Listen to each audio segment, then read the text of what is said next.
সুরের ঘরে সুর গাড়িতে টিয়ারি চুরি করানোর লেখা আমার গাড়ির আশেপাশে ঘুরঘুর করতেছিলি।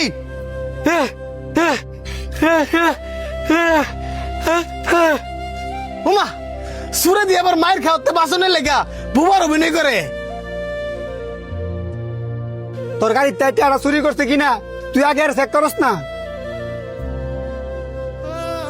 ঠিক কইছস।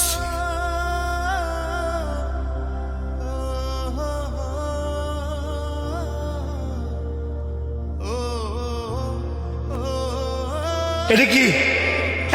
কি ভাগ্যিস বালা আমি গাড়িটার দিকে তাকাইছিলাম, আর নয়তো দেখাই টিয়াডি লয়ে ভাগ লইলে। আর কত বড় সাহস, গাড়ির ভিতরে টিয়াডি পকেটে লয়ে লইছে। আবার দেওস না কত সুন্দর প্রতিবন্ধীর বাবু ধরছে।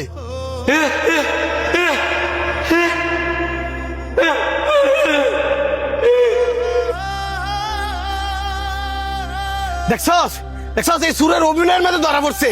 হ্যাঁ একবার কি নিছি আর একবার কি নিছি না। ক ক কত টিয়াগুলা কেন চুরি করছস? ক হ্যাঁ কত বড় সাহস, হ্যাঁ আমার গাড়িতে টিয়া চুরি করিয়া আবার আমার গায়ে হাত তুলছে। ধরে রে।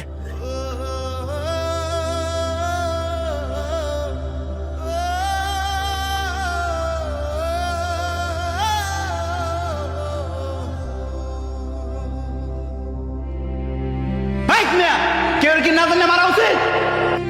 না জানি মারছি মানে সুরের হয়ে সাফাই গেতে নেছেন। এই মেয়ে আপনি না জানেন না যে কি করছে? আমি সবই জানি। হাই কোনো টেয়া চুরি করছে না, উল্টা হ্যাঁ আপনার টেরা সেভ করছে।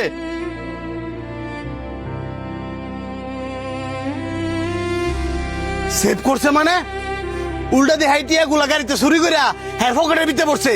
আমি তো এই টিয়া গুলা হেয়ার পকেটে দিয়ে পাইলাম। হেয়ার পকেট তুই তো পাইবেন। সুরের ল কারাকারি করিয়া সুরের তেটিয়া দিলে হেয়ার পকেটে রাখছে আপনার ফেরত দুনের লাগিয়া। আর এতক্ষণ আপনার অপেক্ষা করতেছিল।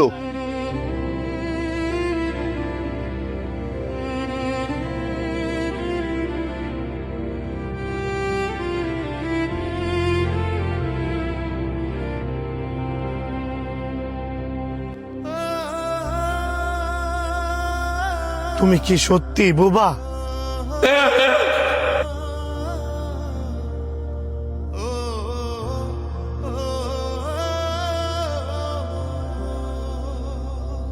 কেউ রে দোষারোপ করার আগে বালা করে যাচাই বাছাই করা উচিত যে আসলে সে দোষী কিনা। আর আপনারা তো মিয়া বড় লোক, সবসময় টেয়ার গরম থাকেন। চোখকে দেখলেও চোখের মধ্যে কালা পর্দা ফেলায় রাখেন। মাঝে মধ্যে নিজের চোখের দেওয়াটাও ভুল হয়। এই যে লোকটা না জানি না মারছেন, আপনার টিয়া তো আপনি ঠিকই ফেরত পাইছেন, কিন্তু মারছেন যে এই মাইটটা আপনি ফেরত নিতে পারবেন?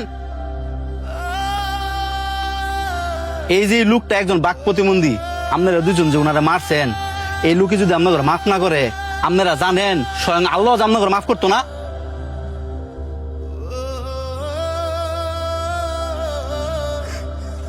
ভাই বাইরে তুই আঙ্গুরে মাফ করে দে।